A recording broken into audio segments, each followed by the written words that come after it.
I'm like Jesus. Like I'm going to take the sins, but at least I can make kosher products because of it. Wait, right? Say that again. You're like Jesus. You know how Jesus died for someone, people's sins? He's a rabbi. I know. No, My friend, there's mezuzahs on every corner. I get it. You saw certain hands of God guiding you in this path that you took, the sort of risk of I'm gonna build my own brand and not fit the mold. I don't get it. Hold on. He asked you a question how you said, what made you, or did your life change? Did you become closer to God? And your answer was, yeah, by sinning more. He was talking about religion and you interrupted him for your own side story about something about dating. You interrupted him for your own side story. No, he was talking about... You mentioned him that you know him through your sister-in-law's I was mother. introducing him. Who cares about It that? was funny. He's friends with the old man. He's so angry. I can't. Something about Danny's hair that just like... If I want to date a girl, she says, "Oh, I keep Shabbat and I'm a modern Orthodox, but I don't use my phone. But if you're hot enough, I'll put out on a date." Right? That's what you know. You know what I mean? Believe it or not, it's a very common thing. I put on the goggles. I'm trying to breathe through them. Now I'm completely out of air because the goggles are still not working. And I was like, "Oh my God, okay, don't panic, Eddie. Don't panic. I was like, "Okay, I'm panicking. All right, this is a real moment. You might die right now, actually." I just want you to know that I wanna go to a place where I find you, a place I call home, a place where I'm not alone, and maybe I'll grow just a little bit more, and I'll be adored, then I'll be adored.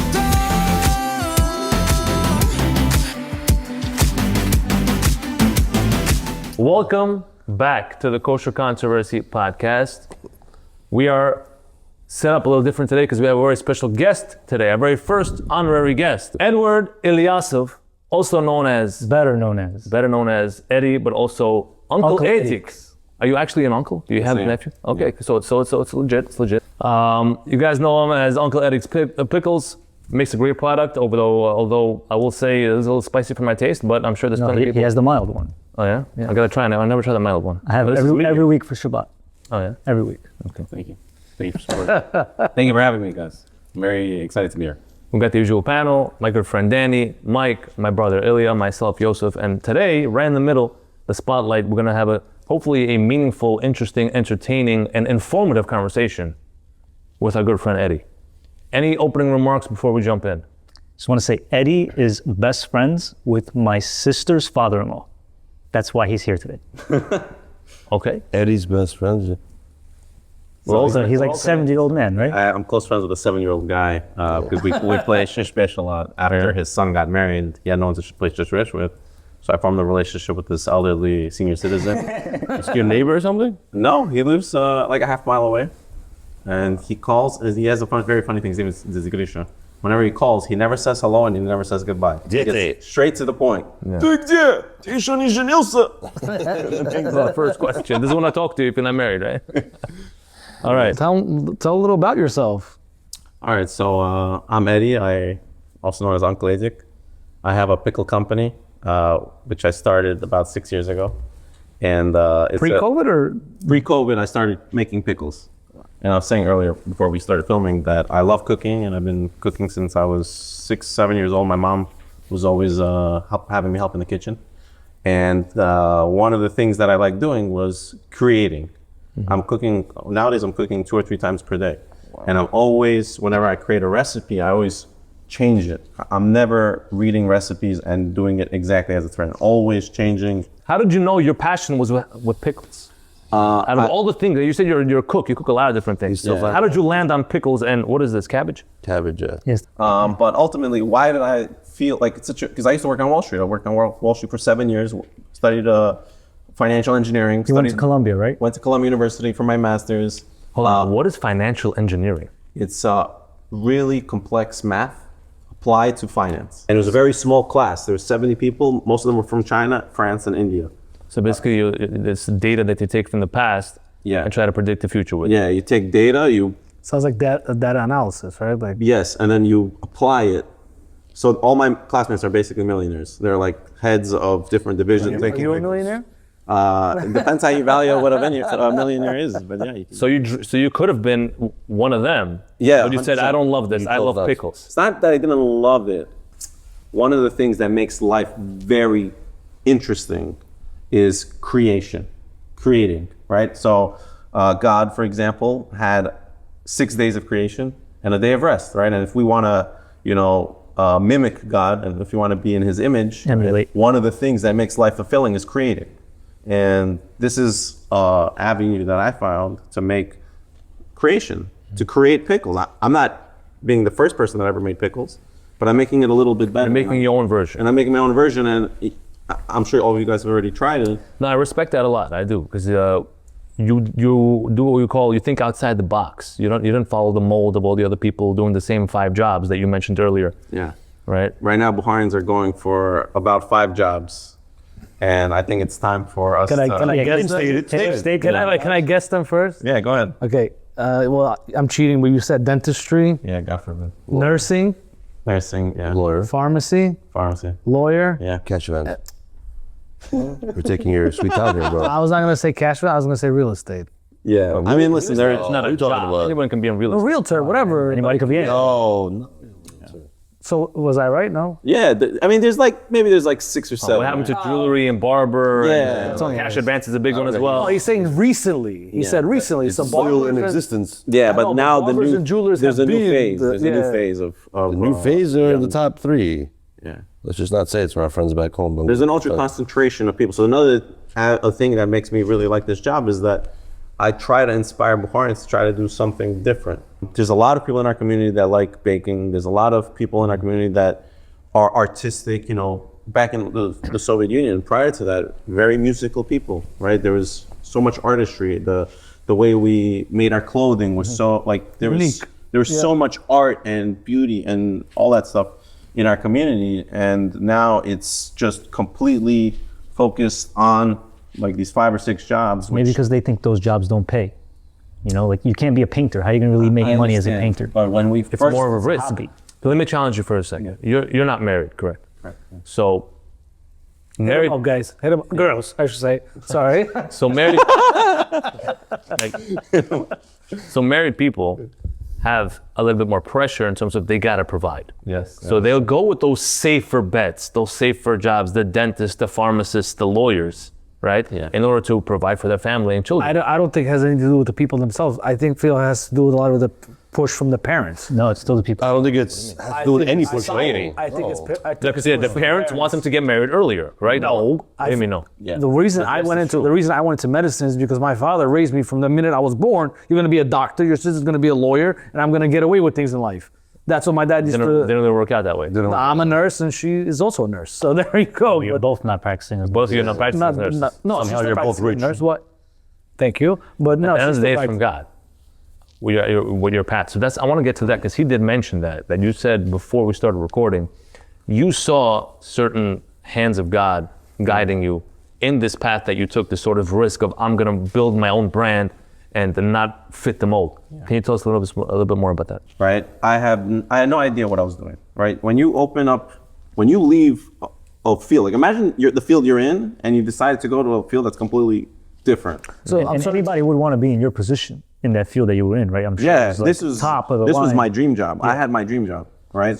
You gave that up. So you were working in this financial thing. Yeah. You're already working, not Yeah, just a student. I was already working. Okay. I worked 7 He years. was 7 years he was there. Yeah, Oh, you're from so young. the age of 20 to 27, I was in that role.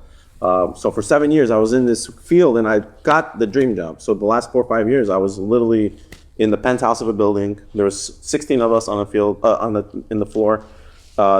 We had 2 or 3 screens each, or maybe there's 4 screens. I don't remember, but we had Bloomberg terminals, which each person to have a Bloomberg terminal is $30,000 per year. Wow. Right? To have the What exactly is the Bloomberg terminal do? It's a subscription to information. The second it comes out, Let's see. of That's where they make all the money and the rest all of the prices. That's how Bloomberg, the mayor, got rich. He became a billionaire from this Bloomberg terminal. Everyone in finance needs it. It's a news thing? Just give you News and numbers and data and trading. Wow. We had a team, we had a budget that we had to get to every single year, and it was fun. You had really smart people, like the top of the top, had a very good schedule, was traveling 5 times a year, to all these unique countries. And meanwhile, all I see is Bukharians kept going for the same jobs. Lots of debt in their jobs, very boring. And I'm like, why is everyone going for the same jobs, right? Like you could literally do something different. You're gonna have better hours, you're gonna have more fun, and you're gonna have a better lifestyle. Not everyone can do what you do. He went to school. For that, right? No, his personality is expressive. That's how he is. That's why he would never be happy as an accountant or anything like that. Yeah, you wouldn't fit in a desk job. Like, I mean, was a desk job. That was a desk job. that's what I'm saying. But that's why you pivoted. So Queens College hit me up and said, "Hey, we have a job for you if you want to teach this class." I was like, "I can't." No prior experience. No prior experience teaching. Do you want to teach it?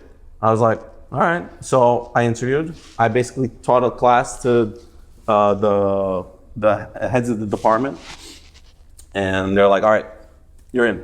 Right? So I had no idea what I was doing. So literally, for the first class, I prepared 1 month to teach this class because I had no idea. Like I had to read the whole textbook How old were over. you at this time? I was 23, 24. Kids are in your class Most of older the than kids. you. I was the average age. So there was people younger, there was people in their 40s, there's 30s. That's I call you professor. Yeah, but I wasn't. You call him professor a lot, right? I wasn't a real professor. I was technically an adjunct professor. You have to go through you have to have a PhD and all that stuff.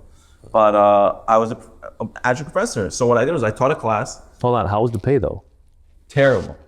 It's not about the pay at this point. 6 months. Like imagine 5 months or 6 months dedicated to this class, and after taxes, I made $2,000. And you did it anyway. Wait, I did it anyway. It was 6 months? Exactly. Oh God. Because you get paid. What do you get paid? $20 a class? You get paid $60 an hour. Back then, it was before they increased the pay. It was like $65. $16? We're talking 10 years ago, $65 an guys. hour, 10 and you're years only ago. working 2.5 hours per week. Because your class Because you're working, yeah. is an hour 15 You're minutes. saying preparing for the class. So you're making $250 once a week for like 14 weeks, then pay taxes. So clean okay. $2,000. I think this is a No, full-time but it's a job. part-time, so it's okay. But it was literally my entire social life. Because you have to prepare. Saturday didn't work. Sundays and every single weekday, I was grading papers, making classes, reading the textbook. On the express bus coming from work, I had to get permission from my boss to leave 30 minutes early. So 5:30 p.m. I would leave. Whatever. The whole point of So this is a second job that you this have. is on top On top of working in finance. My boss gave me permission. No wonder you started doing pickles. Yeah. So I told This him jar costs $45. Yeah. You got paid more for by this jar than your class. exactly. So I was doing this. The first class, the attendance was almost perfect. The whole semester, every kid showed up. Every kid loved it. The kids. What was your rate my professor? It was amazing. Like I didn't get a chili pepper like a hot. I wasn't so hot. But what it really You got a pickle. Oh, is that? yeah, it was a great. Yeah. But what would happen was that there was. I remember clearly there was this one girl at the end of the semester. She wrote me a long email saying, "Eddie, for the past 2 semesters I got a 0 GPA. This semester, because of all the quotes, because of the way you inspired us, I got a 4.0 on all my classes." Wow. Right. And I remember that first class, just teaching and walking out, all these kids coming up to me for questions. I was like, holy shit, this is what it means to have a meaningful job. I've never felt a drop of that in finance. Mm-hmm. You know, like you can make so much money, you can have such good coworkers, it can be so fun, but if you're not having meaning, it's just Empty. It's empty. So how did you go from that to Pickles? So now Yeah. I'm like, wait, something's missing. I can't continue doing teaching, right? Not at this. Not for $2,000. Not for $2,000. Like there has to be a perfect job that has that meaning, but also exercises the muscles of your brain, and can pay you well, Would never guess. and it's fun, right? Like I would. It's a business. I did a thing with Pickles that to me it wasn't a business idea. This is a happy accident, right? So I tried something else. I thought maybe I was going to be a painter, right? Because I like painting. So I was going to quit my job. And become the next Picasso? Something like that. Travel the world. Well, I have to say, you just said painting, you also said happy accident. Yeah. Are you a fan of, what's the guy's name? What's the, Bob Marley? Bob, no. Bob Ross. Bob Ross. Yeah. It's a happy little accident. Yeah. You probably watched him growing up as a kid. I watched it. I watched him a little. That was so entertaining. Man. It just, if you, The Afro. you don't know Bob Ross? Thought of that. That's not his generation. like happy little clowns. Listen, if you're ever upset and you feel like you're having a panic attack, just put on Bob Ross. Who the hell's Bob Rose, bro? You're gonna look it up. You know, he used to be a military sergeant. Yeah. Bob Ross. Yeah, It's like crazy. So spoken. It's crazy. Is Okay. he alive? he made a complete No. Baal Teshuva. Oh, I know what you're talking about. Yeah. What are you talking about? I love this guy. Yeah, so that's what it was. It was so I wanted to paint. Basically, I was trying all these different things. I was about to say, bro. So yeah, I was basically on this exploring journey. I was like, okay, can I make art for a living, right? So I was gonna travel the world. I was gonna quit my job, paint one person I meet per day. And I was gonna blog about it, right? Interesting. That was gonna be. I was set on it. I quit my job. Like I gave the resignation. How did they take it? They were like, go. Do it. That sounds sick, Right, right? supported you. Sounds like a good time. That's awesome. And then I basically, that same week, COVID happened. All the borders started closing and couldn't do it. So I rescinded my resignation. I found out we're going to work remotely for 9 months. So while I'm working remotely, the pickles, I had a recipe that I was already selling to people. There was already a wait list. And So you were at that point just making it from home. I was just making it for fun. So You were cooking all the time. You have a hobby to cook. Always had a hobby to cook. So then fast forward, I got this pickle recipe from my aunt that I messed up. I changed it around because I eat a lot of different types of cuisines. I put different spices in it and it came out unique, crunchy, flavorful. I posted a video of that on Instagram, it blew up. Now that I couldn't travel, working remotely, I was like, okay, well, it's boring. There's no one's trading, nothing's going on in the markets. My little brother needed a summer job. He's like, Eddie, can we make pickles for you? Him and his best friend, I was like, all right, you guys make the pickles, I'll sell it, right? So I was doing like the preparations. My brother was helping me, his best friend was helping me. We were making the pickles. Sometimes, this is in the basement. Sometimes they would be making the pickles and I'd be like, guys, be quiet for the next 30 minutes. I'm gonna make $100 million trade, right? So, and it was such a weird thing. Like here I am worried about $6 pickles, $5 pickles, and 100, and I'm like, am I this Oh, crazy? so you're still working for the company? I'm still working for the company. remote. It's remote. It's COVID. Yeah. Because I was ready to quit, but I was like, you know, why a not job. just make some, like, I didn't know. I thought it was, everyone thought COVID was gonna be like a few weeks. It ended up being 9 months. And then one time my boss is like, let's have a little happy hour on Zoom. So whatever, I was like, all right. So it's quiet and there's no one talking. I was like, by the way, you guys wanna see a little tour of my pickle factory? That's funny. Right, so my team's like, okay. I start showing them, like, this is where we have the pots, this is where we have the jars. Your This basement, is- right? In my basement. This is the 200 jars that are marinating. Half the team is on the wait list, right? They're like, next day I get a call, Eddie. You're fired. no, he didn't say you're fired. He's like, listen, Eddie, you got a nice pickle operation, but you know, we're gonna come back to the office soon, like in a few weeks. You gotta come back. Like, you're gonna have to choose between the pickles and work. And he's like, what are you gonna do? I was like, what should I do? And my boss is like, honestly, if I were in your position, I would choose the pickles. I was like, why? He's like, well, you're young, you're single, you have an amazing product, you're an entrepreneur, like you get an opportunity to be an entrepreneur. If it doesn't work out, You can always come back. you can come back if we have space, right? Which we should, you know, we love you, right? You're a good employee. And if it works, it works, right? So I was thinking, I was like, okay, is this similar to the reason why I was exploring the new jobs? Because the professor role woke me up to the concept of something meaningful. And with pickles, there's so much meaning that could go into it, right? It's food. People are obsessed with food. You make people happy. People celebrate with it. People that are mourning, they have something to look forward to. It's also a chaser for It's a chaser for vodka. for shooting. To represent the community, right? So massive heartburn, Heartburn. Yeah. And it's something I'm very passionate sodium, about. So A lot of So foot- where lot of did sodium. where did your emunah come in? Because you said you were opening up that the first place I saw, I'm like, okay, maybe this is the place I want to sign a lease. The place was empty. The walls were not renovated. There was no sinks. There was nothing. It was not a food facility. But it was like a few blocks away from my house. I was like, you know what, I'm going to sign the lease. They wanted to give me a price. I thought it was decent, but they wanted to only give me like a 1 month good guy clause. So if things don't work out, or like something like not favorable terms on the lease. But I got the lease and I was like, you know what, F it, YOLO. I'm just about to sign the lease. I have 1 or 2 days left to sign it. I get a call from this coffee shop that I looked at 3 months prior. They said the tenant just moved out. Do you want it? So this is the landlord calling me. I was like, I have a lease in front of me. If you guys could beat every single term, you could, because it's similar size only. If you could beat rent, if you could beat the terms in terms of good guy clause, or if you could beat months free, right? Then I'll consider it. They're like, give me 2 days. So I held off the guy. I'm like, give me 1 sec, right? 2 days later, they beat the rent by 20%. They beat the good guy clause, like everything was amazing. Everything was perfect. And then the more important thing, which I wasn't even paying attention to, they had plumbing.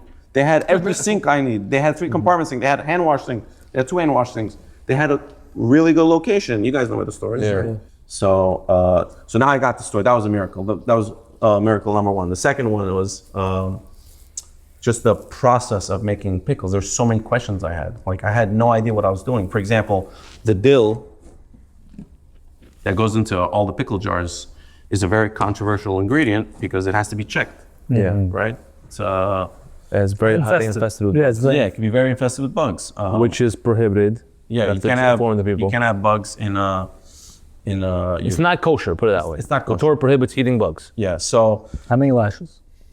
Well, technically, the Depends Gemara on the kind of says- But that's true. It depends on fast the do you kind of get bug. sold If it's to a them? flying bug, you get 6 lashes, six sets of lashes, actually. and also if it's with producing. I mean, nowadays we don't administer Yeah, what does lashes it translate nowadays. to nowadays? In the times of the Sanhedrin, when we had authority, they would, the great court would administer lashes. And we're not talking about little tiny lashes. Each lash was from a very thick piece of leather, donkey leather. The Gemara says this hand thick, right?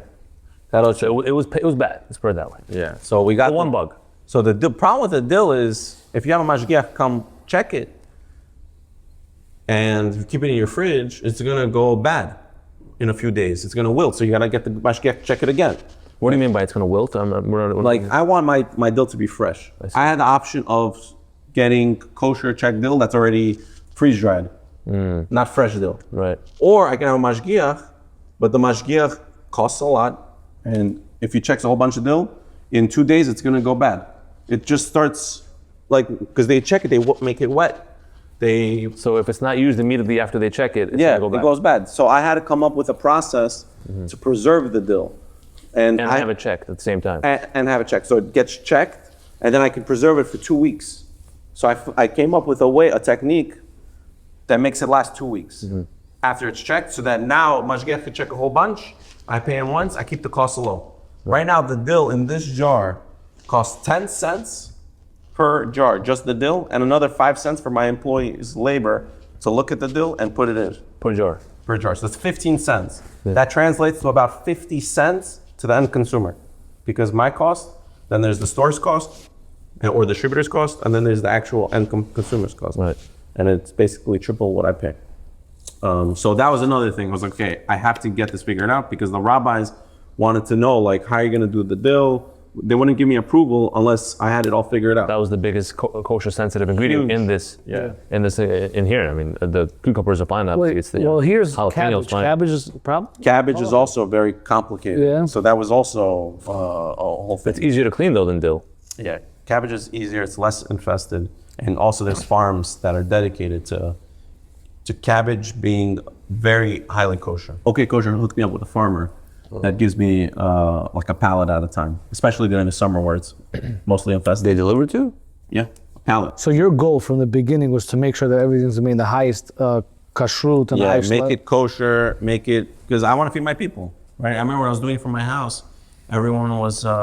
Is it kosher? Yeah, is it kosher? I'm like, I mean, I make it in a separate kitchen. I make it in my basement kitchen. It's completely far. We never use that kitchen. All my pots are brand new, And then the rabbi came from OK Kosher, the head rabbi, and he's like, you can't do it here. You have to do it from an actual facility. Having this business brought me so much closer to Judaism. So many different Jewish events. This podcast, I wouldn't be on this podcast if it wasn't for the pickles, right? This. Well, you're a nice guy. I would have brought you anyway. No, I'm serious. It's opened many doors. We could have talked about finance. I didn't know so much about your finance background. It's a big topic as well. Well, that's how he made pickles so Yeah. profitable. It's not the same though. No, trading is not the same as business. No, but he has that mind. He knows. mind. He knows how Yeah. it If you works. could run numbers, Yeah. then you can run pretty much any business. Yeah, it's all about trying to figure out how to scale this. So, for example, if I was a typical Buharian person, old school mentality, I would start Just like me. Yeah, I would start the pickles. No, like our parents, basically. Like I would start this pickle business, and I would never show cash earnings. I would basically do it, and I wouldn't report anything cash. I would want to make sure I don't pay taxes on that, and I would pocket as much profit as possible, so I don't have to pay taxes in the new year. Yeah. Me, That's a very controversial topic. I'm reporting every single penny that I earn. on cash. Why? Every single penny. Is it just a moral thing on And your it's own? not moral. It is moral, but also because I have the finance background. My ultimate goal is to exit the company. And how do you exit the company? By showing You have to your result. show all your revenue. You want to show growth. You want to show that you're making revenue that's legit. And if you pay taxes, it's okay. It's okay if you're broke. Is it for sale? Yeah, how much can we buy your company for right now? But you got 5 million, maybe I'll consider it. You know, That's not bad. I'll give you 5 million rubles if you want to. Zimbabwe dollar. So I mean, it has to be one thing- evaluated properly. Though. One thing that you brought up that I wanted to get into as Kosher Controversy Podcast, you said that this process brought you closer to religion, closer to God. So where would you say right now your relationship with God stands? Well, it's never been better. It's a very close relationship. We were talking before the cameras went on about things that you religious things that you do, things you don't do. Yeah. Let's open that up a little bit more. Yeah, some unique stuff. So, What are you asking him exactly? I mean, No, so just in know what I'm general, talking about. so just in general, his whole situation with Pickles and his job is very unique. You don't see everybody going from, trading $100 million to making pickles in his backyard, or what I mean. Okay. So Yeah. you say you have a few unique views on Judaism. yeah. So I think everyone has a unique view on Judaism, not just me. Everyone has their own way of keeping religion. I call it gerrymandering. You know how we have, you've heard of the term gerrymandering. Yeah, but I never fully got it. So politicians would carve out their districts so that this district is Republican. So imagine Bukharian, if I represented the Bukharian community in Congress and I carved out Stovas Moy, Jamaica Estates, Rego Park, 100% I would always win. Right. That's what we do with religion also. We carve out what's comfortable for us. Good. That's And we true. think about, okay, and we ignore the parts where we don't, maybe God doesn't find that important, or maybe it's too hard for me, right? So what I did is the same thing. I carved out what I can believe and what I can practice. So for example, I do tefillin every day. I like that you're honest about it, though. I have to respect that because most people don't know they're doing that. No, I think everyone's doing that. So I'm very honest about it. But I do tefillin every day, and I keep kosher 6 days a week. I forget what that means. I hope one of them eat pig on Shabbat. Like, what is that? I hope one of those days is Saturday. Sunday, so Sunday is the day I'll eat non-kosher meat, right? So I'll go to Flushing. I won't eat pork unless it's by accident. So I'll eat like lamb. Can I ask why? Yeah. Why? Yeah, why? Because I'm a foodie and I love food and I love exploring different cuisines. you better get destroyed by them three right now. No, but here's the thing. Better get, I'm like, He's like, it's not on me anymore. you better get destroyed. no, Take time. I'm like Jesus. Like I'm going to take the sins, Time for but at Jesus, least bro. I can make kosher products because of it. Wait, Right? say that again. You're like Jesus. You know how Jesus died for someone, people's sins? It's a rabbi. I know. No, but My friend, there's mezuzahs on every corner. I get it. He's making a comparison. No, I'm saying, like, you know I how, understand logically. so what you Jesus mean. died for their sins, right? And because of that, in theory, Christians are like free to do what they want, right? So I'm basically taking the sins in terms of eating food that we're not allowed to eat.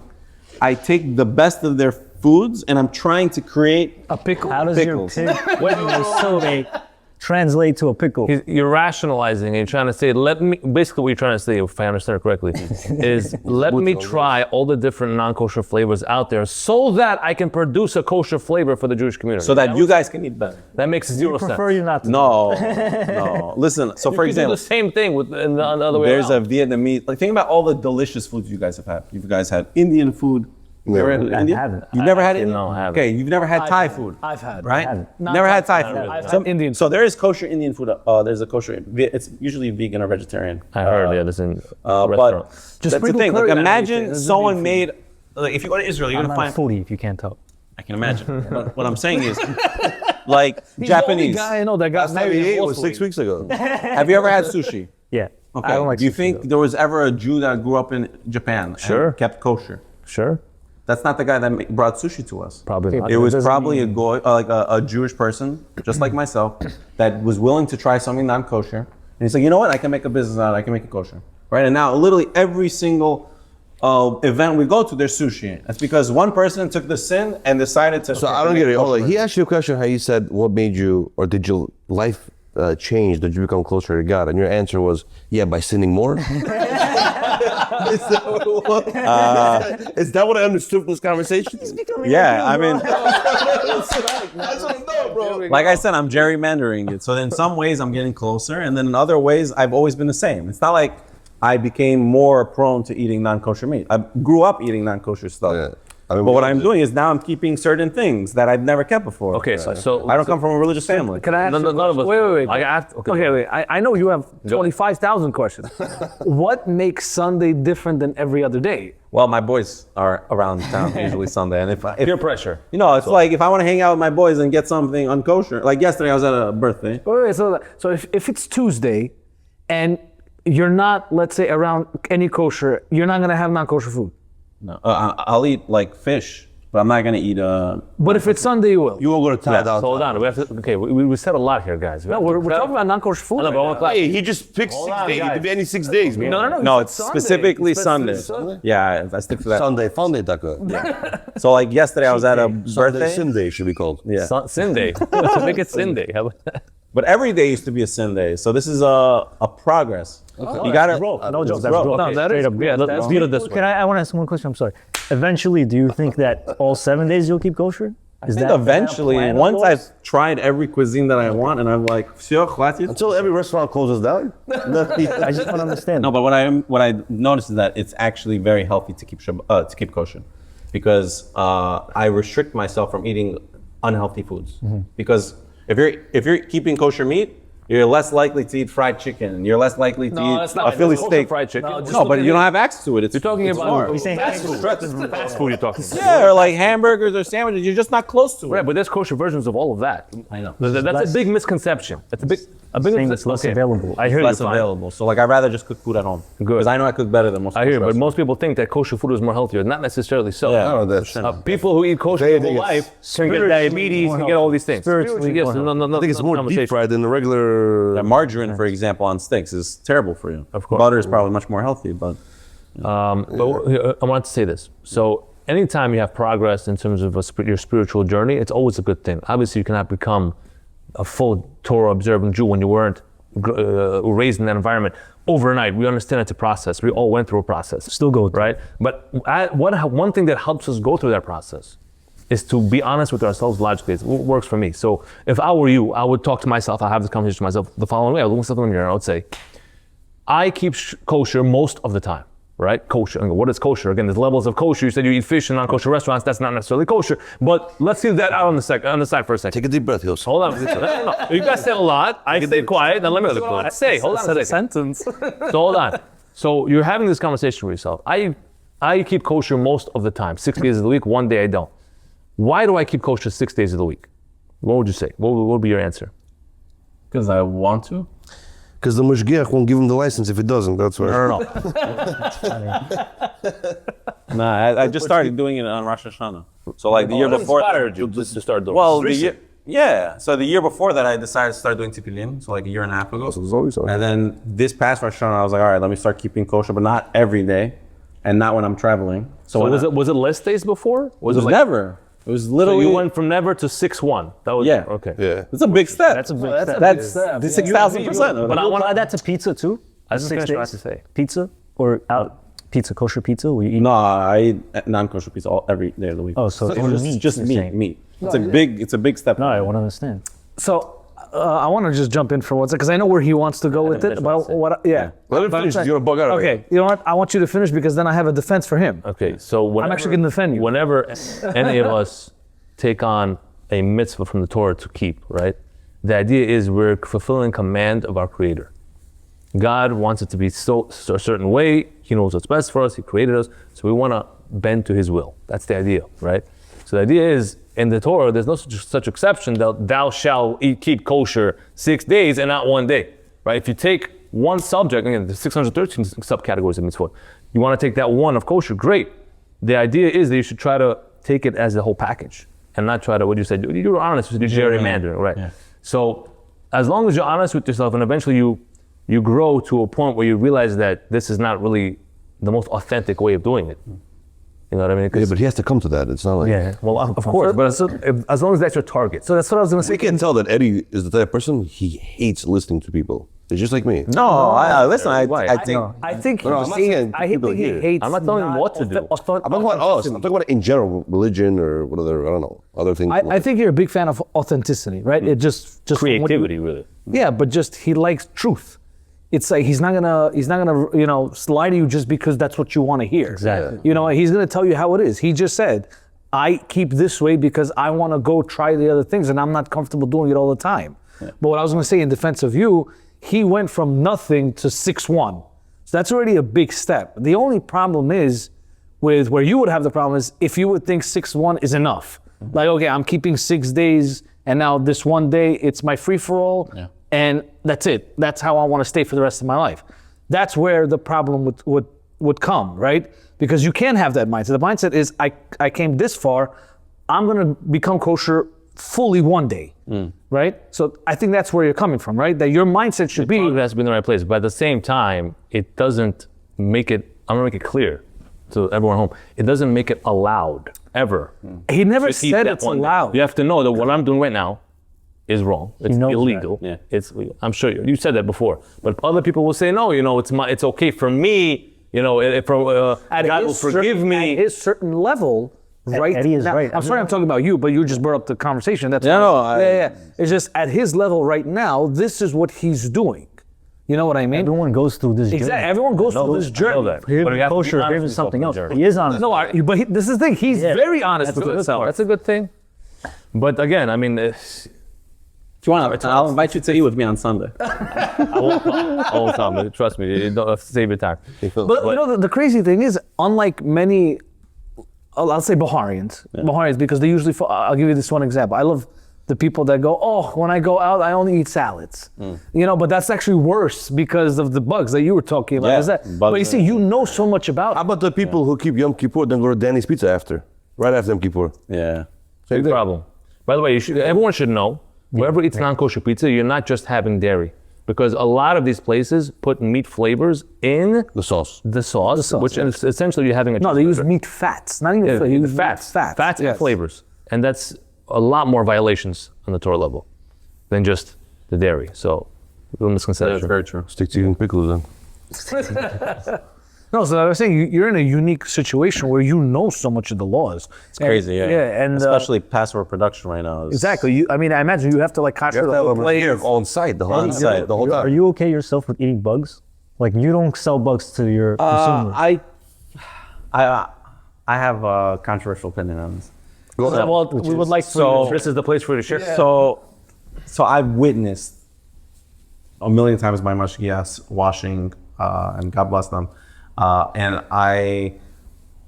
But for me, like, and even reading the Torah, and it's explicitly that says, you can't have things that crawl, Creepy crawlers. Yeah. fall, The thing is, I try to imagine what it was like in biblical times. Did they have a light box? Sound like my father. Did they have cheesecloth? Did they have my father's? What? A cheesecloth? What? A special cloth they use to filter. So basically, you take all the water that you had your dill in, for example, I understand. with soap. The soap makes them detach themselves from the leafy vegetable. Right. And you take all that water and you pour it through a cheesecloth. And on the cheesecloth, you're going to see little specks. You're going to examine every single one. You have to have a trained eye because it's very hard to examine it. to see if there's any bugs. The bugs go through, it's like a Aphids. filter. So a lot of filters the water and yeah. it falls in. So the bugs are like extremely like aphids, for Microscopic. example. They're not microscopic, but like microscopic in theory, you're allowed to eat. Yes. Yeah. Yes. It's microscopic. If it's so small that your eye cannot see it whatsoever, the Torah did not forbid those. Which, by the way, there's a lot of them everywhere in the area you're breathing right now. Everything has bacteria on it, for example. The water. Right? We eat bacteria. Pickles are bacteria. Like if you have fermented pickles. So to me, it's just, we've gone so far with our technology that we're just coming up with more and more rules that we wouldn't have been able to possibly recognize these bugs in the past. And I can't imagine we were checking produce like this 2,000 years ago. So there's rules. There's rules in place. The Shulchan Aruch goes through, I think the Jewish Code of Law goes through what type of vegetable needs to be checked. Meaning it's categorized based on how often it has an infestation. Yeah. And also how small the bug has to be. If it's beyond what the naked eye can see, you don't have to see. So what I'm saying is, in those times didn't have the tools. They didn't have the tools, what you're saying. and what ends up happening is there's unintended consequences when you come up with a rule, like in the year 1000 or 1100 with Rambam and Rashi, when they were coming up with commentaries and stuff and coming up with ways for us to interpret things. I hear what you're saying. So the argument is, I know what you're saying. The argument is that even without those tools, they're still visible with the eye. The tools that we have just help us see it better and more efficiently to remove them. But what ends up happening is that because of the mashgiachs that have to check in, because of the prohibition of leafy vegetables, we end up getting two things that happen. One, we can't use those vegetables, so we end up getting worse quality food, less delicious food. Or two, it becomes much more expensive if we do have those ingredients. Because you have to pay for the You have to pay, like I said, service. It ends up being 15 cents more for my cost. It comes out to 50 cents more for the end consumer's But it cost. could be worth it to not eat the bug. But the question is, were our ancestors eating the bugs?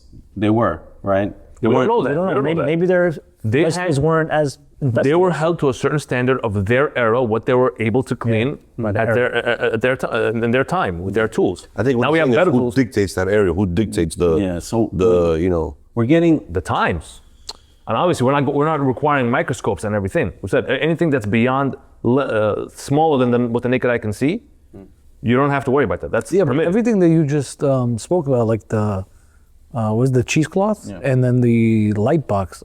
I'm sure they have. But then they also things- had a magnifying glass. You have to look at each thing with a magnifying glass. You don't have to. Again, it just helps them see it better, not to strain their eyes. Yeah.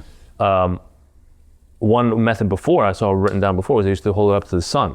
The sun is, instead of a light box, if you ever take like a lettuce head, or not a head, but Oh, you can see like little specks. it's transparent. It goes through. It helps you see a lot better. If you have a light box on a nice sunny day, they used what they had, and that's all the Torah and God expected them to do. So did these Right, things ever around deter you from like No, going if ahead with this anything, process?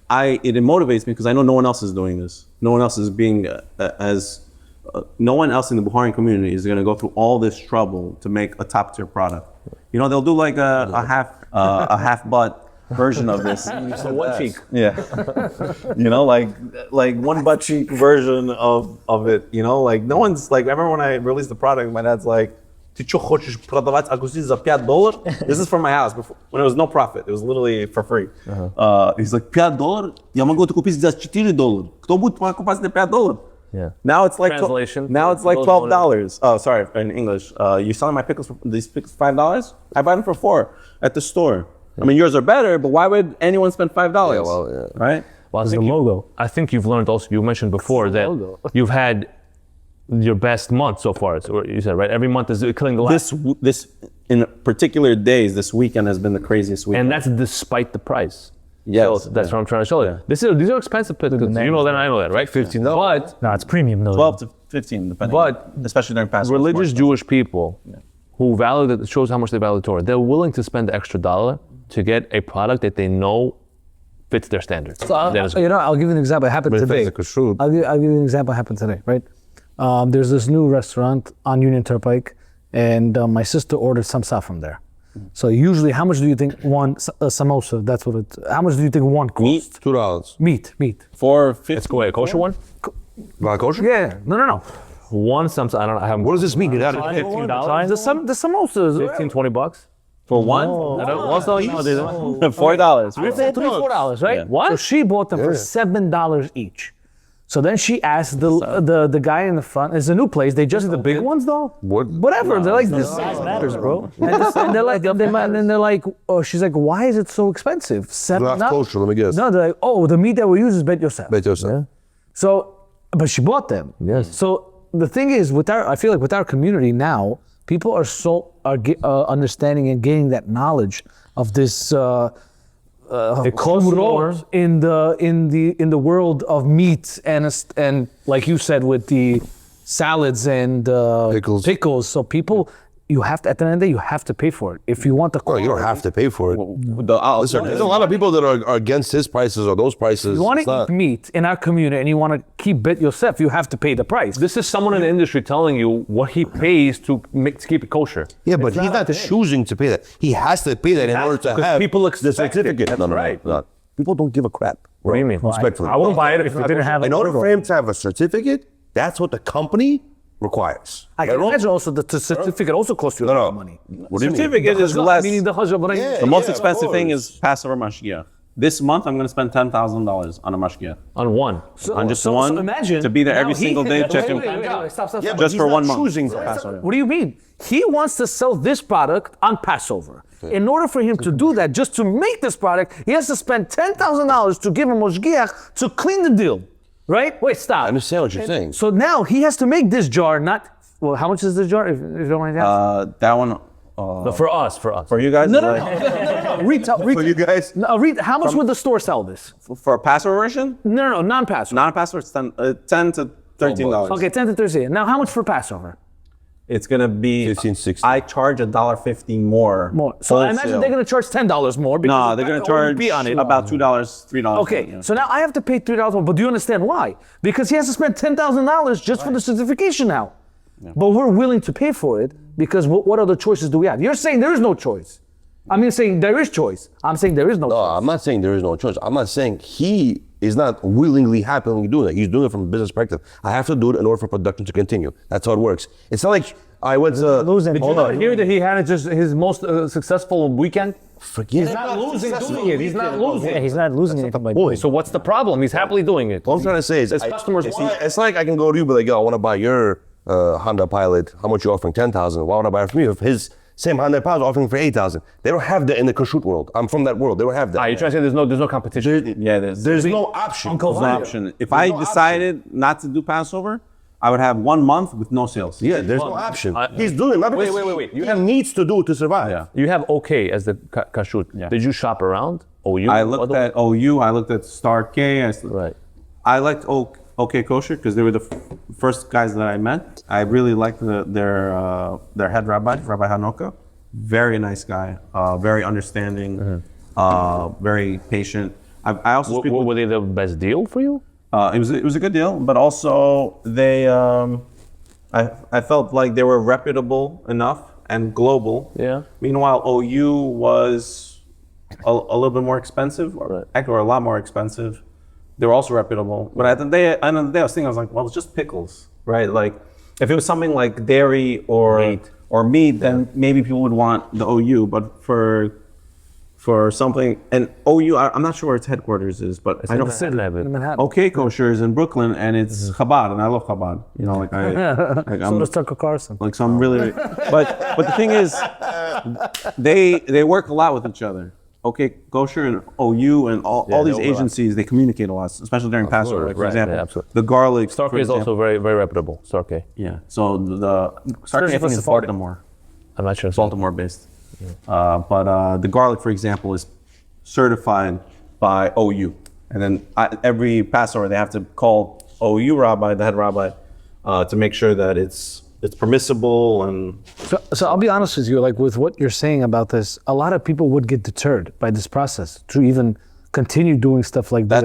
If you're in the food industry. And especially in the food industry, because it's not cheap. Yeah. And it's not only not cheap, it's a huge headache. huge headache. It really is. Headache's the worst part. Exactly. And he's just making pickles. Yeah. I imagine like something even more. And you know, Like in a restaurant. Like reserve gun. but that's why so many people cut corners. Unfortunately, this is why in your industry, so many people cut corners because it becomes like a burden. Yeah. A burden to do this. It's very, very hard. So it's the that's most why stressful month of the That's why I'm year. happy you have like a passion for it and that you're able to not. He has a passion for money. That's what he has a passion for.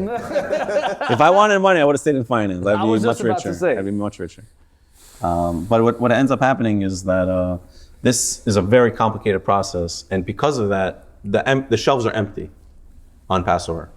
Stores that would typically order X amount, they order 4 times the amount for Passover. So like it's record sales. But if I could delete the month, if I could delete the holiday, like no offense, you know, I love Passover, it's an awesome holiday.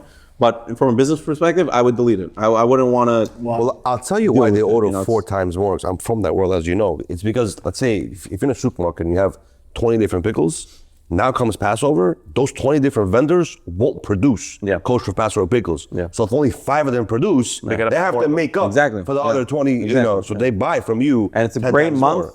to be the pickle that people try for the first time, right? Because now there's way less options. You're going to a Passover sitter, And what's on the table? Someone brought pickles. And what do people do? It's not like a Shabbat where you have like your immediate family, maybe like one other family. Passover is big families, right? Like everyone's invited. Yeah. People are hosting 2 days outside of Israel, huge families. Then they have Shabbat on Passover, and then another Shabbat maybe on Passover. Yeah, this year is crazy. Crazy amount of food sales. So I actually, one of the things that's brought me closer to religion is that I had a near-death experience in the month right before I opened the business. So I was in Tulum, Mexico, with decided to go with my close friends. We're there. We go to a remote beach with the hostel we're staying at. Right. You don't do hotels? No, once in a while. But I like hostels also. A hostel? What's a hostel? It's a place where there's bunk beds and like a shelter home. Never been to Israel. Basically, I've been to when you're a young traveler, 18, 19, 20, you have a lot of money, right? So you could stay at a place, let's say in Thailand, for $6 a night. You can get your own bunk and you can survive like 2 months off a small budget. And you can do activities with your groups, right? Like the people in the thing. You meet people from all over the world, people from Norway, New Zealand. They're all staying in Basically like a paid prison. It's not a prison. It's literally, you make those friends and then you visit their countries and you have a host. So you guys share bathrooms. So whatever, with this hostel, we went Lights to out this. at 9 o'clock. No, I've had bad experiences. But with this hostel, we went to this private beach. No one's there, right? It's just us. People are drinking on the beach. A few people decided to go snorkeling. And I was like, all right, I'll go snorkeling. My friend's like, all right, I'm going to. Is that at night or during the day? Huh? At night? During the day. It was like a little beach party. There's like 20 of us or whatever. So 3 of them wanted to go snorkeling, 4 of them. I was like, can I come? They're like, we have this snorkel, but it's kind of broken. And I looked at it and I tried breathing through it. The air's not going through. I was like, all right, I'm gonna put a twig on it. Let me try to open it up. There's like a little thing, kind of opened it up a little bit. I could breathe a little bit. I was like, effing. If you guys ever went snorkeling, you put your goggles on, you put the thing, and you just lay, and you don't really have to put an effort. You just breathe where it goes in. The tube had a hole in it and you went in anyway? No, the tube was covered. The hole was kind of like jammed, so the air wasn't really going through. So I tried opening the hole with a piece of wood. So now we're going. No life jackets. What's wrong with you? What was in there? I don't What was that just done? No, it was just plastic. Hear it again, bro. Okay. So we're going for snorkeling. I think as a group, like 4 of us. No life jackets, and we don't really say anything. Maybe 5-10 minutes into it, finally I start seeing the fish. Right? I was already ready to turn around. So if you've ever been snorkeling or scuba diving, it's like a different world, and you get. If it's your first time, it's amazing. It's like, wow, I'm literally in a fish tank, and all these fish come up to you like, who are you? So it was so interesting. I'm spending all this time looking at it. I'm like, wow, what an amazing experience. Karosh ya ustal, I got tired. I'm like, let me turn around. I look up, I put my face out. No one is around me. The people are little dots on the beach. They're very far. Wow. I didn't realize How far you went? how far I went. Yeah, I'm already tired. I was already ready to turn around. Right, I got lost in the sauce. So I was like, all right, Eddie, stay calm. Just put the snorkel back on. You'll be okay. Snorkel's jammed now. You can't breathe in it. Air's not going through. So what happens is now you actually have to put an effort to swim, right? I didn't know any of the tricks. I didn't know you could lay on your back to like just float, right? Did you know how to swim at that time? Yeah, but I was exhausted already. Okay. Like you're doing this for 30 minutes. So I was like, crap, no life jacket. Like I could swim maybe 100 feet, but not like not like a football field and a half. This was a long distance. And another thing is the waves that are in front of you, they go above you, so you can't even see the shore sometimes because the waves are going up. So I'm like, okay, stay calm, Eddie. I'm holding my snorkel. I'm like trying to swim. I was like, okay, I'm running out of breath. Right? Like I'm running out of energy. My muscles are tightening up. I put on the goggles. I'm trying to breathe through them. Now I'm completely out of air because the goggles are still not working. And I was like, oh my God, okay, don't panic, Eddie, don't panic. I was like, okay, I'm panicking. All right, this is real. This is a real moment. You might die right now, actually. So I was like, okay, this is a little bit embarrassing. Let me start waving. Ayuda, like help, like this. No one can see him. They're little dots. So I was like, okay, this is bad. I was like, okay, well, there's only one option left. We're gonna have to pray. Very good. you know. Last It was the resort. last resort. Last huh? resort. There's nothing else. There's no boat. Was this on a Sunday? This is before Easter. It's before. Still, I want to know. It could be on a Sunday. I don't know when it was. But so I did the Shema. I said, sorry, God, you know, but I really need your help right now. This is, I can't imagine anything that can fix this, right? So I need your help. Please save me, right? So I did the Shema, and within 3 seconds of doing the Shema, Boat came. my foot touches a rock. It touches something. I'm like, what's that? So you could stand. And then I look down, and now I see there's like some seaweed. I'm able to grab the seaweed, and I can stand on this rock. And suddenly, now I don't have to swim. I can just rest. And that rock that I didn't know existed, that came out of nowhere, this whole time, when you're snorkeling, you're not like touching the rocks. They're pretty deep below. But you still see the fish. But like out of nowhere, this thing comes out, and I'm able to stand on it. I'm able to rest. The emotions I went through in that minute of relaxation, I was crying, I was laughing, I was like, holy, like, hallelujah. Right? How are you not like with a beard and a hat right now, like learning Torah all day right now? Yeah, I was like, oh my God, thank you so much, right? Like I not only was I rested now after relaxing on this rock and calm, now I felt God was helping me. I have him on my back. He's got my back. Nothing's gonna happen to me. So now I relaxed, I became confident, I lost my fear, I swam back like a mujik. So after you rested, you were able to make the whole swim back. Yeah. And then he goes, "Nah, God, I'm good." 6 days a week. Lobster when he came on shore. Yeah. So 6 days. Lobster. I'm right about to get back to the shore. The guy's like, "We were looking for you." Where? I'm like, he's like, "Oh, let me help you out." So he helps me back. I walk, looking for my best friend. Where is he? Also in the water. Sleeping. Oh. He was taking a nap the whole time. Wow. He wouldn't have. He went out snorkeling with you? No, he didn't. He was didn't just go? resting. Right? I had no, like, he would have not known. Imagine you're just sleeping, you find out your friend drowned, right? God forbid. So I came back from that, I'm like, wow. They wouldn't have found you. They would have had to send like search parties looking They for wouldn't you. even know I'm missing until Michael would have been like, oh, did he leave? Like, what happened? Well, you know, Where's Uncle Eddie? this is before I was I guess I was Uncle Edik at that point.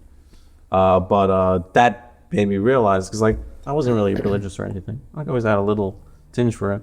But this made me realize, I'm like, wait, I have a relationship now with God. Like, this, I can't. He's my boy. I mean, there's a chance that rock was always there and God didn't exist, or there's also a chance that.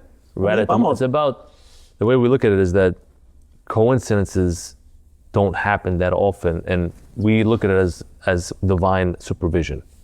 Meaning, just who knows? Maybe that rock just appeared. No one will ever know at that moment. You know what I mean? Because of your prayer, maybe God created a rock right there for you. No one can prove yes or no. Or maybe he predetermined that I'm going to swim in that exact position and my foot's going to touch it.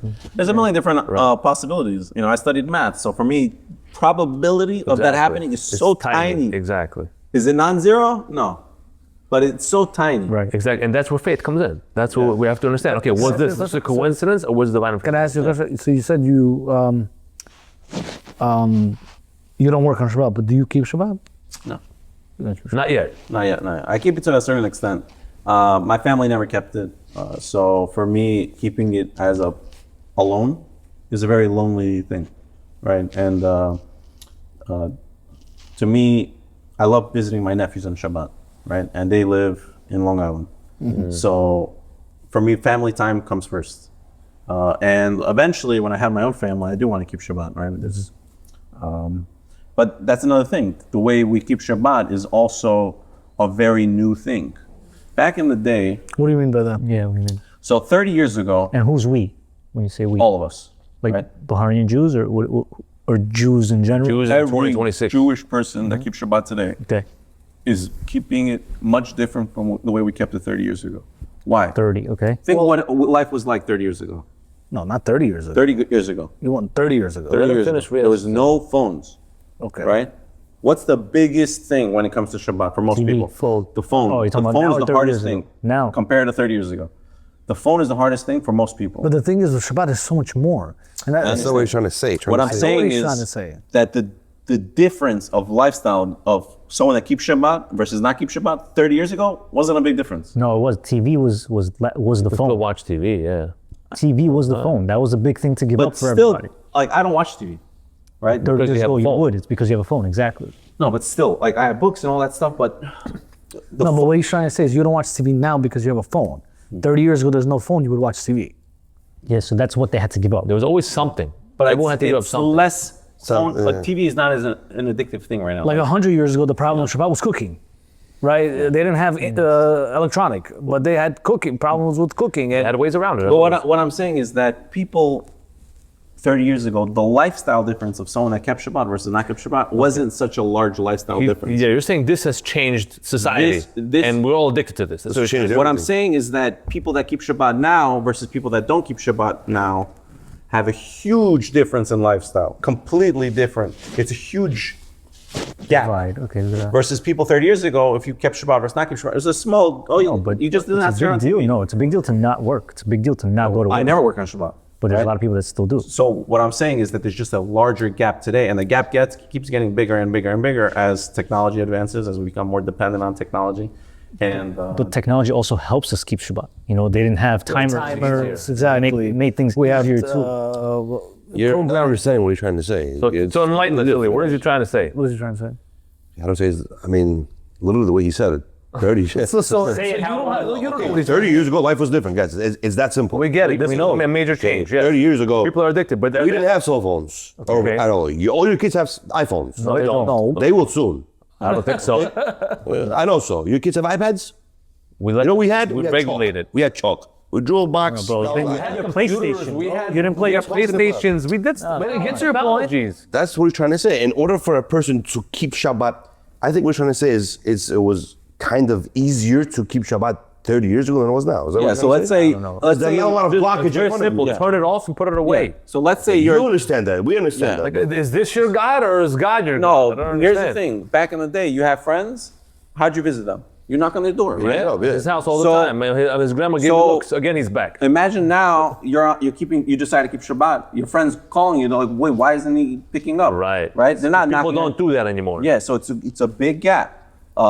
So 30 years ago, if someone didn't keep Shabbat, but they wanted to date a girl that kept Shabbat, it's like, all right, it's not a big deal. But you know what not a replaced big that? You know what difference. replaced that? When you come to the shul, come to the synagogue on Shabbat, everyone's there from the community.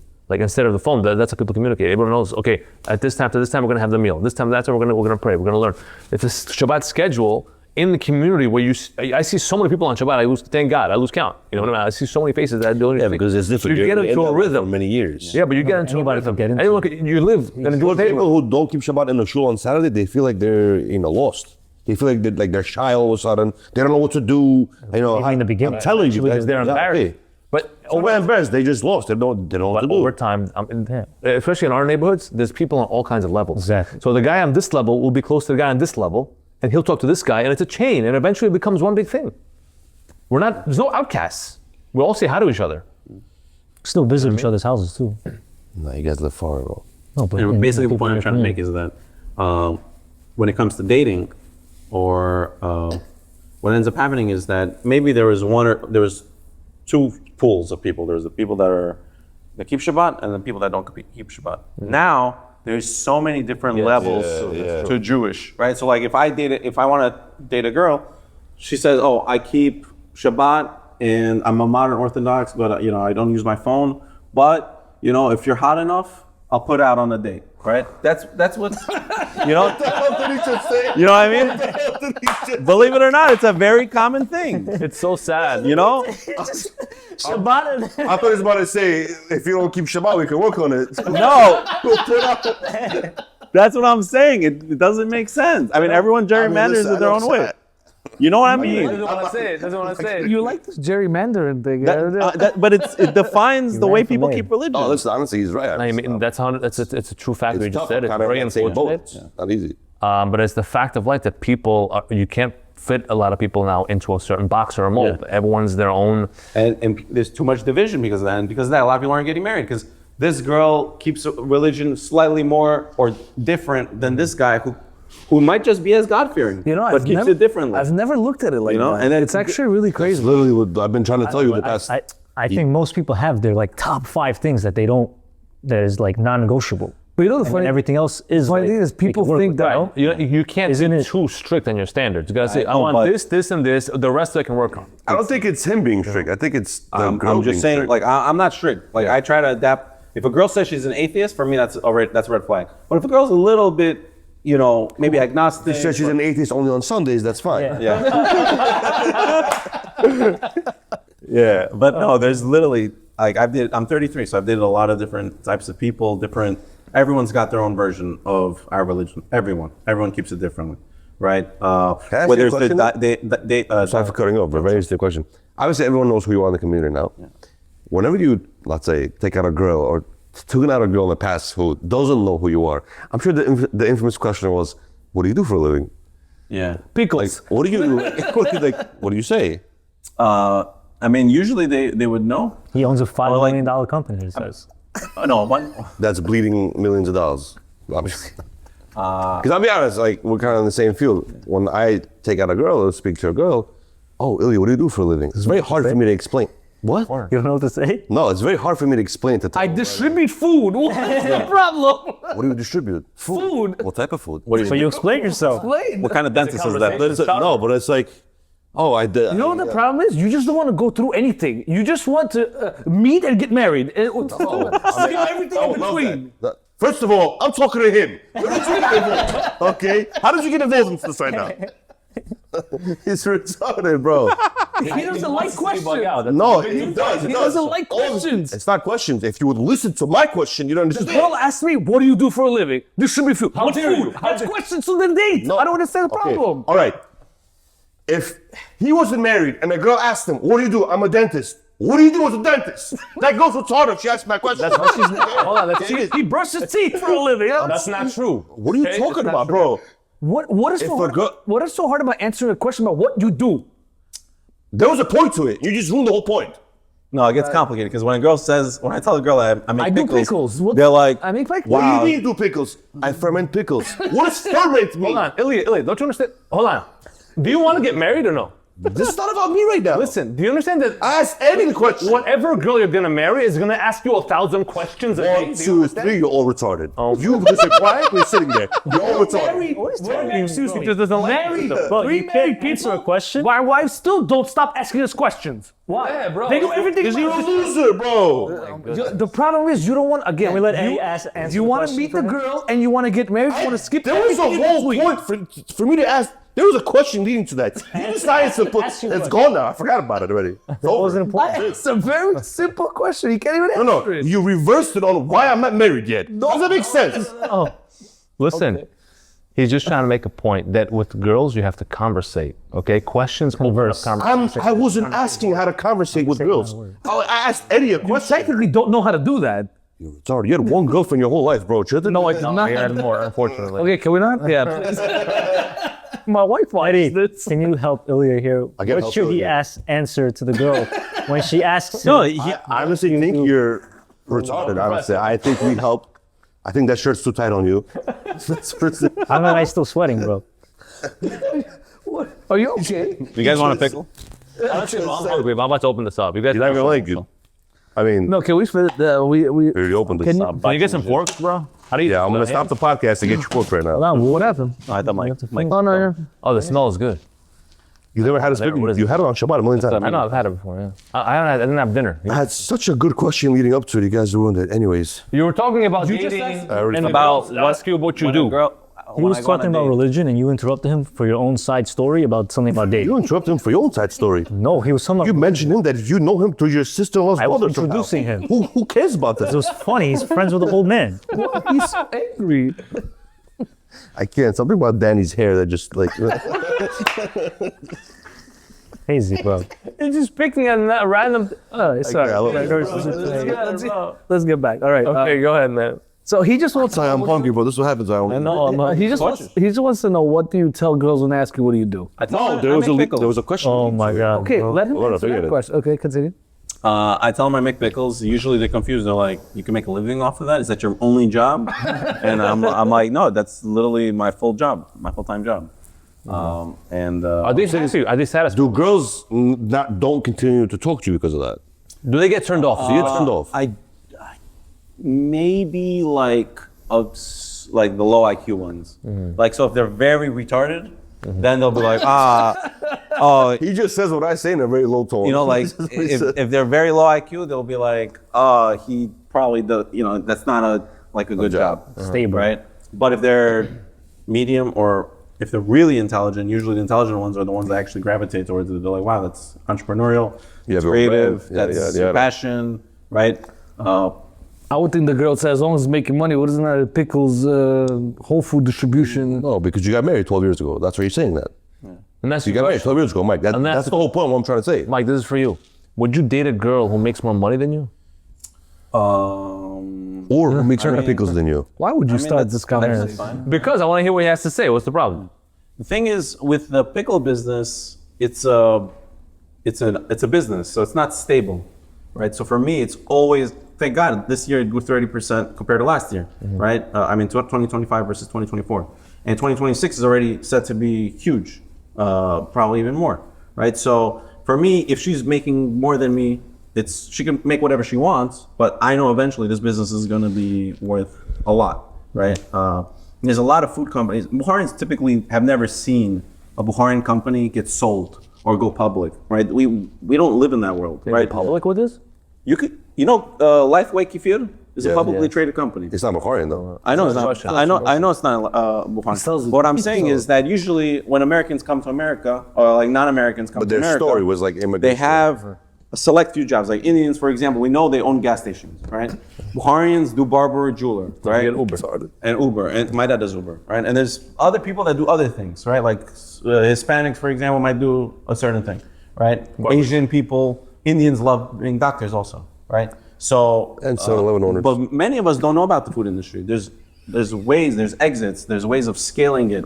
Chobani, Turkish guy, actually Kurdish, Billion-dollar company. multi-billion-dollar company, Yeah. right? And it's self-owned. He never went public. He owns it, right? There's a lot of food companies that, big conglomerates like Nestle and all that stuff. They buy it. Coca-Cola They buy the or brand. whatever. Coca-Cola. They'll buy the brand. Now it's worth hundreds of millions of dollars, right? Kind the bars, billionaire, the founder, right? So there's different ways. So for me, it's not important if the woman makes more than me. It's more important if she's going to be helping me, you know, being my cheerleader in some way, whether it's lifestyle help or, you know, supporting me with the business. You know, I had this conversation. I know a lot of girls right now are going for dentistry, for example, which I'm very against. But let's say they decide to go for dentistry, right? Like I thought about it, I was like, I'd rather go for a girl that works at Starbucks. Starbucks instead of dentistry, right? Because like with dentistry, the girl has $800,000 in debt after you take into account 10% interest rate for 10 years on $500,000. To quote Illy, you're gonna get violated in the comment section. I hope they You're do. fully gonna get violated? Yeah. I'm gonna back you up, bro. No, seriously, like think about it. Every girl wants to marry a millionaire, right? Like in the back of their head, if they were to choose You're gonna get between, violated for that too. wouldn't you? If you were a girl, you wouldn't want to marry a millionaire? No, I wish my wife was a millionaire. Someone that would eventually become a millionaire, right? You would want that, no? no. If I I would- don't think money is supposed to be important. He's saying if you were a girl, bro. I know what he said. Why do you think I don't never understand what he Did says? you say money is not pertaining to women? Is that what you just said? Can I borrow all your money right now? Borrow? Can I just keep it? No, I It's important. Of course it's right? important. It's important. That's not. That's What not. the point I'm trying to make is that girls want someone, ideally, that has potential to make $1 million, for example. Girls want someone the potential to just take care of them and Yeah. protect them. Yes, which That is is money. which You're getting violated for that too. what I'm saying is What did I say? And the comments, not me. I'm just saying. Be prepared. the point I'm trying to make We is get no comments. I don't think it's gonna change. the point I'm trying to make is that men don't want to marry a girl that's a negative millionaire, right? So Okay. going into a relationship, if a girl tells me she's a dentist, I walk away. Even right? if she checks off all the. She can't check off all the boxes. If she has $800,000 in debt, Okay, what if it's paid off? What if her parents paid it? Yeah, how then that's another problem. But That's another problem? Well, because they're going to use that against you, is that what you're saying? You just don't like dentists for some reason. Is it just dentist? What if it's like a neurologist? well, or- the dentist degree. Did you have a bad experience when you were a kid in the dentist? No, I love my Did they take you dentist. through that without anesthesia? I love my dentist. Just right now, it's such an unaffordable degree. If you ask any dentist that already graduated, they're paying 6% or 7% or less interest rate. If you told them to do the same exact degree with a 10 or 11% interest rate, Many of them would say they wouldn't do it. Yeah, 10, 11 is crazy. Yeah. It is really crazy. So, and people don't know, it's not linear. You're not paying a little bit more if it's 10% interest rate versus 5. It's exponential. It's compounding. It's crazy amount of debt. And people don't realize they actually have to bend over their, the patient every single day. Your wife is gonna have Sciatica. back problems. Neck issues. You're gonna want to have a child. Who's gonna pay her debt while she's pregnant? You. You and your pickles. Exactly. Right? But right away, $25 a jar. So $25 a jar. it's a very stressful degree, right? You got $800,000 in debt. Wouldn't you rather date someone with no debt that works at a Starbucks? Yeah, Of but you're course. limiting yourself. Depends what your values But are. you're limiting yourself. No, it depends what your Yeah, values because are. 50% of the Bahrain He population wants is a going for woman that. who's going to give birth, not a woman who's going to bring home money. About 30%, I'd say. That's not what he wants. Yes, so now all you're not young understanding what girls he's saying. Yeah, I understand what you're saying. He's saying he doesn't want a woman with debt. Yes. He doesn't care if she comes from. Every- he No, doesn't because- care. Dentist to Starbucks. She has debt. He doesn't want her. Because she's not going to be in that career anyway. He's saying she's going to give birth and she's not going to work. That's what he's saying. He just doesn't want to pay her debt. That's all he's saying. I want the girl to have the option to be a housewife, right? Every girl wants that option, right? But it's much harder for someone with 800,000. Some girls They are, want the option. They don't necessarily want to do it, but they would like to have the option, right? Like just the same way a I'd girl. say most girls, not all girls. I'd say most girls. Nothing's But can I ask you a question? Nannies are a thing now. Again, maybe you didn't. Maybe you took on a lot of debt when you came into Pickles, right? No debt. No, okay, but there are people who go into. Finance guy, bro. But I'm saying there's people who go into business and take on a lot of debt. So you wouldn't want that same kind of view on you if you have a debt on your He's business. a man. So I went in. First of all, I was But fully now self-funded. women are self. He's not giving birth and staying home to take care of the baby, bro. A man's job is to provide, not a woman's job, right? When you sign the ketubah, correct me if I'm wrong, it never says the woman should be the provider, Never. right? But it doesn't rule it out. Yeah, it She does. could if she wants. But it says So the it should be man an must. option. But when a woman is enslaved, $800,000 in debt, she doesn't have that option. Anyone that has a lot of debt, they have to do what they have to debt. You can't forgive You that. gotta get married to a dentist. That's what it is. So I have my own debt to worry about. Okay, so if you're a dentist, don't reach out to you as a. don't reach out. Please. All the dentists you reach Quit out to. your job. No. If you're already a dentist, you can reach out. Now the new wave is too much. It's crazy. Jalka, because I'm all about Bahrainians expressing themselves and being individualists, being creative.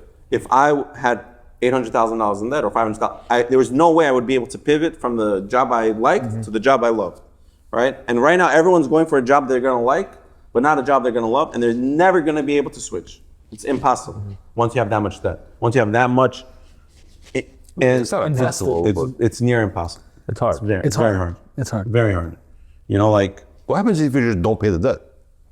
They'll come after Your you. credit is. Will it? School debt is one of those debts that even if you go bankrupt, you still have to pay the Yeah, but school you have like 30 years to pay it off. No? Oh, not true. There's also a lot of litigation going on right now with the school debt since COVID. It's a lot of, and then no one knows what's going to happen with it. A lot of people are paying it. There's different ways to get it forgiven, but not everyone qualifies. It gets complicated. All right, guys, let's wrap it up. What do you say? We've been here for about an hour and a half. Yeah, I think we have to try the pickles, guys. you guys don't try. We gotta try the pickles. We've been talking about pickles the past hour, so you guys, Mike, you go for it I first. have my work all day. These are Bad dog. spicy though. Yes, okay. Your hands clean? Your hands clean? Say a bracha. Yeah. No. You want one? You got Okay, I'll grab one. Amen. Yeah, this is gonna be tough to extract. You're a dentist, bro. You extract teeth for a living, bro. You know what? I'll let you do it. What my thing is? At this point, and Just that's a show. Just a show. Actually, you go in the middle like this, Like this. like this. Yeah, I don't got worry. the fingers It's in How do you pull out wisdom teeth, but you can't pull out a I have tools. Opa! He took a huge one, bro. I gotta fire some. Adasima. Oh, come on. Yeah, what is this? I know. Man, how is it, guys? We wrapped up wanna the have episode. We're just eating That's pickles. delicious. No, I like this one better. The medium. I was leaking all over the couch. Oh my god. Oh my That's god. gonna kill you, bro. You're gonna get Oh violent. my god, you got violated too in there. Oh my god. Turn it to water. This pickle juice has got some stuff in it. It's over. It is good. It is good. Well, guys want to try the carrot? No, no, no. That's that gonna one's be a gonna problem. Yeah, that's gonna be a problem. That's even crunchy. We go off camera. All right. Uncle Edik's Pickles. Go buy yourself a jar for Passover. Like, subscribe, share. If you're an entrepreneur and you want to come on our show, leave a comment. We might bring you on for a hefty price. Thank you, Eddie. It was a pleasure getting to know you. Yes, Danny. Eddie, seriously, Mike. thank you so much for coming on. Ilya. See how we all got up to shake his hand? You have to get up. You weigh like 2 pounds. What does that have to do with anything? It's called respect. All right, guys. We'll see you on the next one. Just want you